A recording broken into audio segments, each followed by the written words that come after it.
বীর, আমার খুব ভয় করছে। তোমার মা তো রেগে গেছেন কেন? উনি বাড়ির সবাই তোমার উপর খুব রেগে গেছে। আমাদের তো আজ বিয়ে হলো, বিয়ের দিন তো সবাই খুব খুশি হয়, নাচে গান করে মিষ্টি খায়। তাহলে তনু, ওই অ্যাকচুয়ালি সবাই অনেক কিছু করবে ভেবেছিল, কিন্তু আমরা তো সারপ্রাইজ দিয়েছি না, সেই জন্য সবাই রাগ করছে। তুমি একদম চিন্তা করো না, হ্যাঁ, আস্তে আস্তে সব ঠিক হয়ে যাবে, কেমন? আমার তাও খুব ভয় করছে বীর। আমি এখানে থাকবো না বীর, আমি আমাদের ঘরে থাকবো, তনু আর বীরের ঘর। তাহলে তো কিছু একটা করতেই হবে। একটা আইডিয়া আছে আমার কাছে।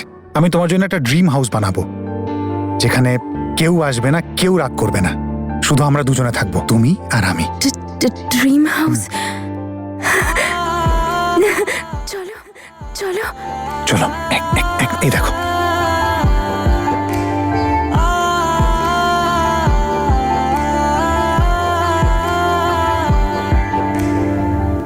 বিয়ের পর আজ ওদের প্রথম দিন। তুমি ওর মা, এমন না হয় যে এই শুভ দিনে অশুভ কিছু ঘটে যাক। আর তুমি ভেবে দেখো, যে সম্পর্ক ওপরওয়ালা ভাঙতে পারেননি, তা আমরা ভাঙবো কি করে?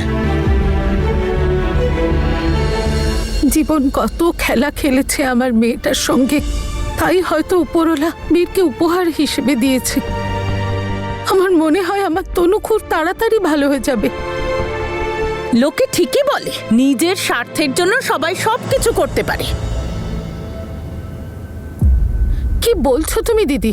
ওদের পরিবারটা নষ্ট হয়ে গেল, ছেলেটার জীবনটা নষ্ট হয়ে গেল, আর এসব তনু উপহার হিসেবে পেয়েছে বলে মনে হচ্ছে তোর? সেই মাকে গিয়ে জিজ্ঞেস কর, যার ছেলেকে তোর মানসিকভাবে অসুস্থ মেয়েকে আঁচলে বেঁধে নিয়ে ঘুরতে হবে। ব্যাস চুপ করুন বৌদি, বারবার আমার মেয়ের অসুস্থতার কথা বলার কোনো প্রয়োজন নেই। আমি স্বীকার করছি, যা কিছু হয়েছে সেটা তনুর পক্ষে ভালো হয়েছে, কিন্তু এ ঘটনা না ঘটলেই ভালো হতো। কিন্তু আমরা তো বীরকে বলিও নি, আর বীরও আমাদের জিজ্ঞাসা করেনি। কিন্তু যখন ওকে বিয়ে করে বাড়িতে নিয়েই চলে এসেছে, তখন রাজি হওয়া ছাড়া আমাদের কাছে রাস্তা কি ছিল? বাহ রূপঙ্কর বাহ, বড় বড় কথা তো এখন বলবেই তুমি। কিছু করতেই হলো না, আর মেয়েরও বিয়ে হয়ে গেল। অন্য কার কি হলো তাতে বয়েই গেল। তুমি ভুলে গেলে রূপঙ্কর, বীরের জ্যাসমিনকে বিয়ে করার কথা ছিল। ওর বাচ্চার বাবা হয়ে সুখে সংসার করার কথা ছিল। তবে তোদের দুজনের আর কি? তনুর জীবন তো সেট হয়ে গেল, আর জ্যাসমিনের তার যা খুশি হোক। না দিদি, বীর স্বামীর কর্তব্য পালন করবে, কিন্তু তনু স্ত্রীর কর্তব্য পালন করতে পারবে কি? এক তনুর জন্য বীর দুটো পরিবারকে শেষ করে দিল।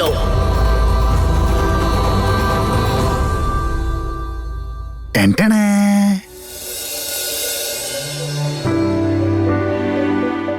এটা হলো আমাদের ড্রিম হাউস, পুরো আমাদের স্বপ্নের মতো না?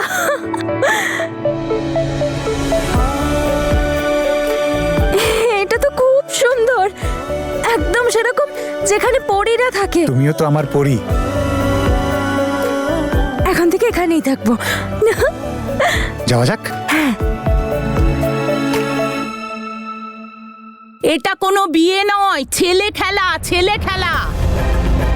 বিয়ে তো আগুনকে সাক্ষী মেনে করা হয় না? তনু তো আগুনে ভয় পায়, তাহলে কি করে বিয়েটা করলো দুজনে? তোরা জিজ্ঞেস করেছিলি?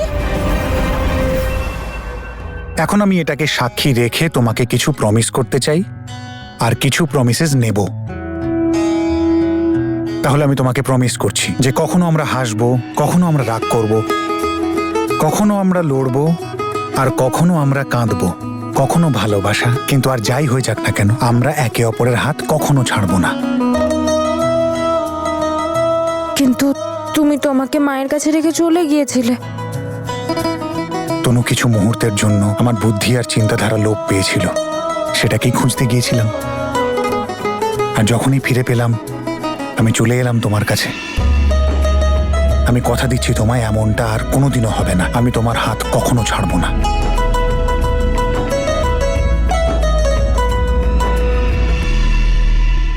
প্রতিজ্ঞা করা হয় সতী, আর সেটা পালনও করা হয়, তবেই বিয়েটা সম্পূর্ণ হয়। যে সামান্য চুলটা বাঁধতে পারে না, সে বিয়ের গুরুত্ব কি করে বুঝবে?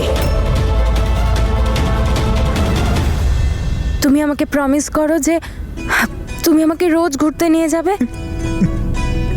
আমাকে চুরকি কিনে দেবে, চুড়ি টিপ সব কিনে দেবে, জিলিপিও খাওয়াবে, আর রোজ আমার বিনুনিও বেঁধে দেবে। প্রমিস করো। আমি তোমায় প্রমিস করছি, আমি তোমাকে রোজ ঘুরতে নিয়ে যাব, তোমার যা যা দরকার সব কিনে দেবো, টিপ চুড়ি আর তোমার ফেভারিট জিলিপিও খাও, আর রোজ তোমার বেনুনি বেঁধে দেবো তোমার ফেভারিট রিবনের সাথে। এবার তুমি খুশি তো? মা, আপনি তো বড় তাই না? আপনি কিছু বললেন না? আপনিও বুঝলেন না? বৌমা পরিবারের সম্মান, মা সম্মান।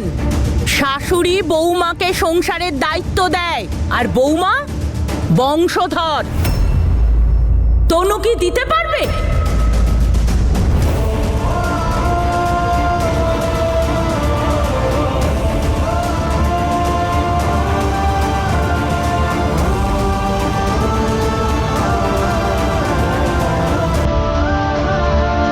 চলো এবার দ্বিতীয় প্রমিস। আবার প্রমিস? থাক না, এখন খুব ঘুম পাচ্ছে। আচ্ছা ঠিক আছে, চলো তুমি শুয়ে পড়ো। এগুলো খুলে দাও।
চলো শুয়ে পড়ো। আমার বালিশ? ওটা তো আমি ভুলেই গেছি, আমি নিয়ে আসছি এক্ষুনি। তো তুমি যেও না, আবার সবাই বকবে তোমায়। তা না হলে তুমি শোবে কি করে? বালিশ ছাড়াই। হ্যাঁ, এটা কিভাবে হতে পারে? আমি আমার তনুকে বিনা বালিশে শুতে দেবো?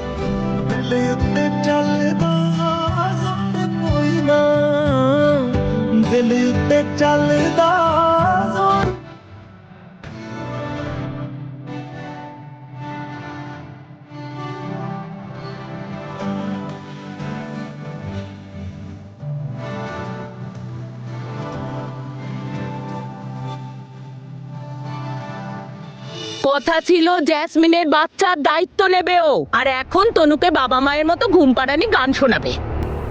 এটাকে তোমরা বিয়ে বলছো? আরে এই বিয়েটা তো আইনত সিদ্ধ নয়।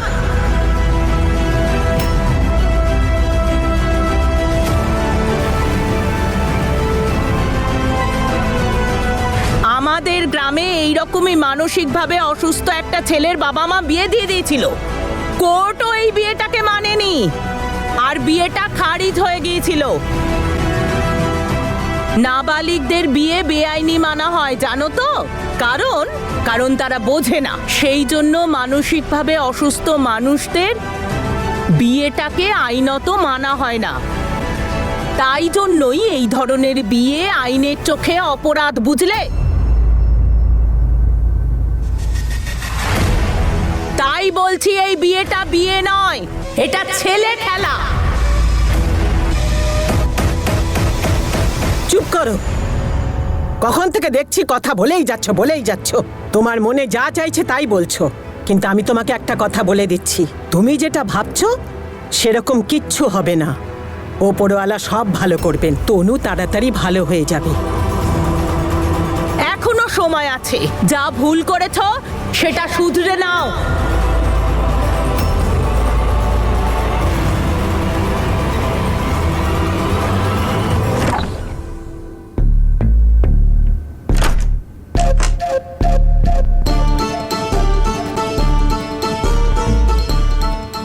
উপরওয়ালা। আরে সোনা, ওই উঠে পড় উঠে পড়। এখনো বিষয়টা হাত থেকে বেরোয়নি। তুই শুনতে পেলি তো জেঠিমা কি বললো? এখনো ব্যাপারটা সামলানো যায়, এখনো আমাদের কাছে চান্স আছে। উফ বাবা, জেঠিমা কি আইডিয়া দিয়েছো তুমি। এটাকে তোমরা বিয়ে বলছো? আরে এই বিয়েটা তো আইনত সিদ্ধ নয়।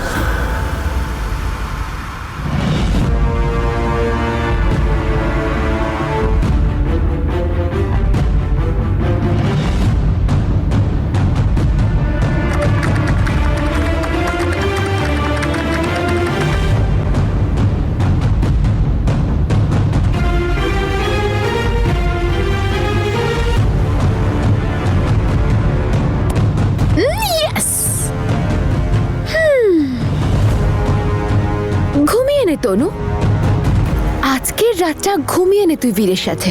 কারণ তোর এই বিয়ে বিয়ে নাটকটা না বেশি দিন আর টিকবে না, বুঝলি? ব্যাস আর কয়েকটা দিন তনু, তারপর তোর এই বিয়ে বিয়ে খেলার নাটকটা আমি খুব ভালো করে ঘুচিয়ে দেব।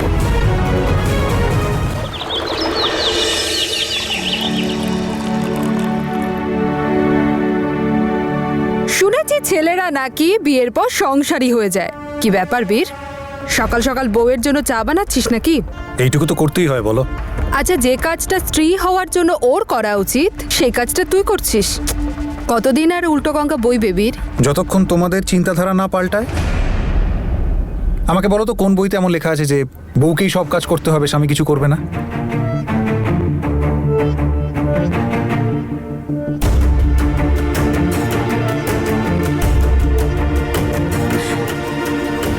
শুধু এটাই দেখার বাকি ছিল দিদি, আর সবকিছু তো দেখিয়েই দিয়েছে তোমার ছেলে। লোকে বউকে বাড়িতে আনে বাড়ি সামলানোর জন্য, আমার ছেলে বউকে নিয়ে এসেছে ওকে সামলাবার জন্যে।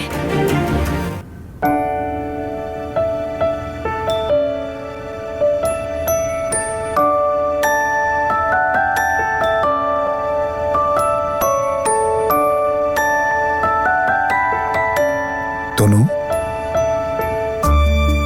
তনু, তনু,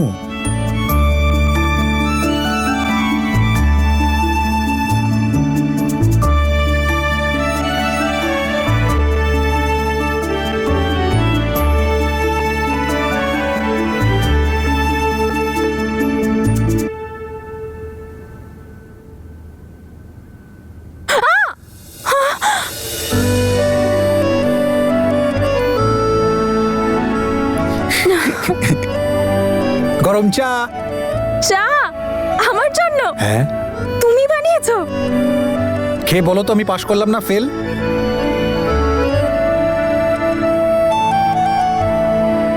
পাস।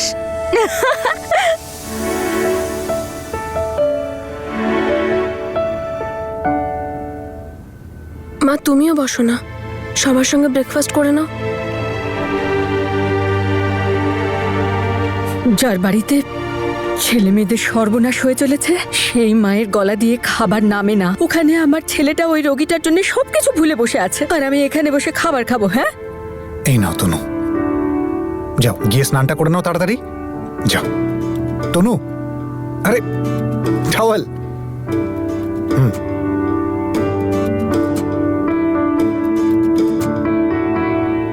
কি জানি কেন তোমার তো কিছুতেই কিছু আসে যায় না। তাহলে কি করব? তুমি বলে দাও, বউ হয়ে তো এসেছে, মেনে তো নিতেই হবে। আর জ্যাসমিন আর ওর সন্তানের জন্য আমাদের কোনো দায়িত্ব নেই? ওকে আমরা কি করে ভুলতে পারি মা?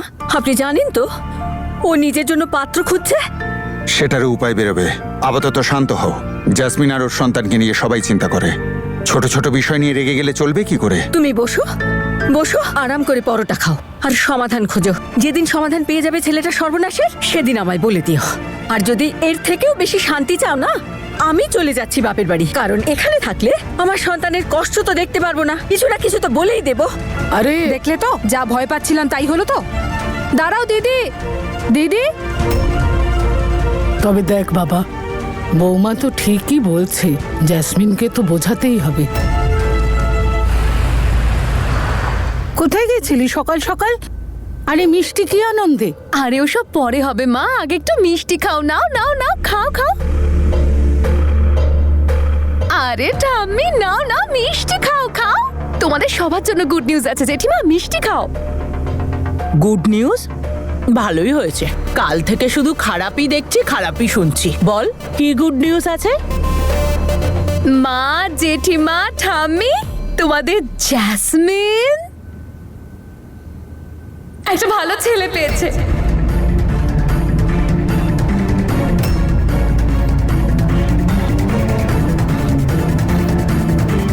আমি জানি তুমি কি ভাবছো, তুমিও এটাই ভাবছো তো যে নিশ্চয়ই কোনো 50 বছরের বুড়ো পেয়েছি। না মা, ওপরওয়ালার কৃপায় আমার ভাগ্যটা ভালোই, একটা হ্যান্ডসাম সুন্দর দেখতে ছেলে পেয়েছি। আমি তোমাকে ছবি দেখাচ্ছি, দাঁড়াও। কোথায় গেল? দারুণ হ্যান্ডসাম কিন্তু, দেখো সুন্দর দেখতে না? টামি দেখো দেখো, হ্যান্ডসাম না? আমায় দেখা। হ্যাঁ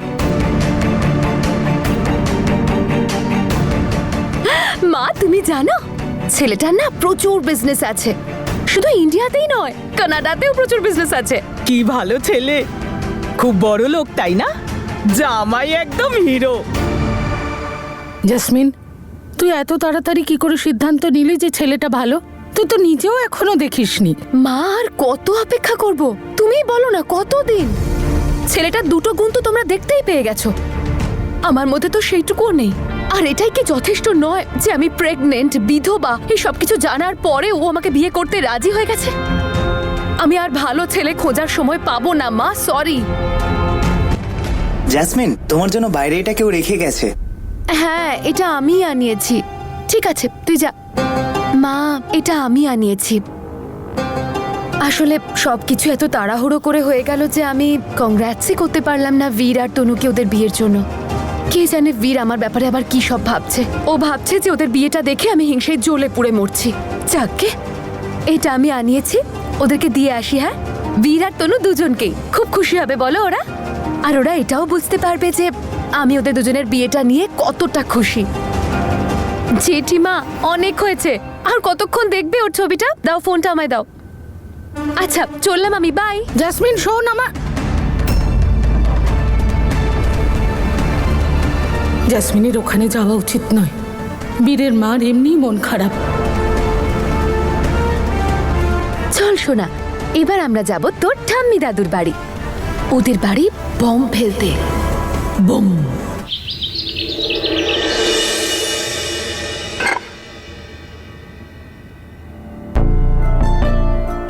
বীর, আমার ওই শাড়িটা কোথায় গো, যেটা তুমি দিয়েছিলে? কোন শাড়ি তনু? আরে ওই লাল শাড়িটা।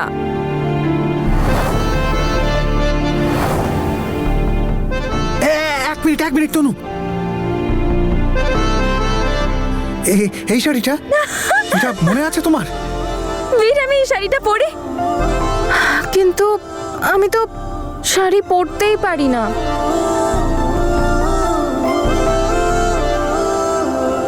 আমি আছি তো, আমি তোমায় পরিয়ে দেবো, চলো।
বাজে বোনটা কেন এসেছে?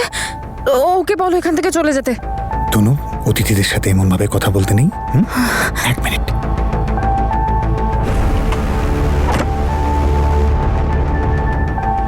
বীর, সরি, আমি আসলে কাল তোমাদের কংগ্রাচুলেট করতেই পারিনি। সব কিছু এত হঠাৎ করে ঘটে গেছে। কংগ্রাচুলেশনস, তোমাদের নতুন জীবন সুখের হোক। তনু, এই দেখ, আমি তোর জন্য কত বড় বুকে নিয়ে এসেছি। তোর ফুল খুব পছন্দ না? এতে কিন্তু অনেক সুন্দর সুন্দর ফুল আছে। এটা নে। না না না, চাই না আমার ওর কোনো গিফট চাই না, বাজে। জেসমিন, এটার কিন্তু কোনো দরকার ছিল না। আরে কেন দরকার ছিল না বলো তো? এটা আমার তরফ থেকে একটা ছোট্ট উপহার হিসেবে নে। আমি খুব খুশি হয়েছি যে ফাইনালি তোদের দুজনের বিয়ে হয়ে গেছে, তোরা একসাথে আছিস। ওপরওয়ালা করুন তোদের জীবনে যেন আর কোনো প্রবলেম না আসে, আর তোদের দুজনের সব স্বপ্ন পূরণ হোক। তনু, তুই তো খুব খুশি, ফাইনালি তুই তোর বরকে পেয়ে গেছিস। আর তুমিও নিশ্চয়ই খুব খুশি, তাই না? আর প্লিজ বীর, নেক্সট টাইম না একে আর কখনো একা ছেড়ো না, হ্যাঁ? নে তনু, রোজেস তো ভালো লাগে তোর।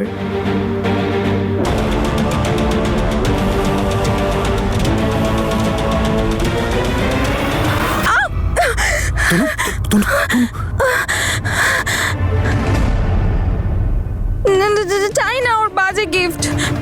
ও বাজে, ওর গিফটও বাজে, তো দুটোই বাজে। চাই না আমার। জেসমিন, আমার মনে হয় তোমার এখন যাওয়া উচিত।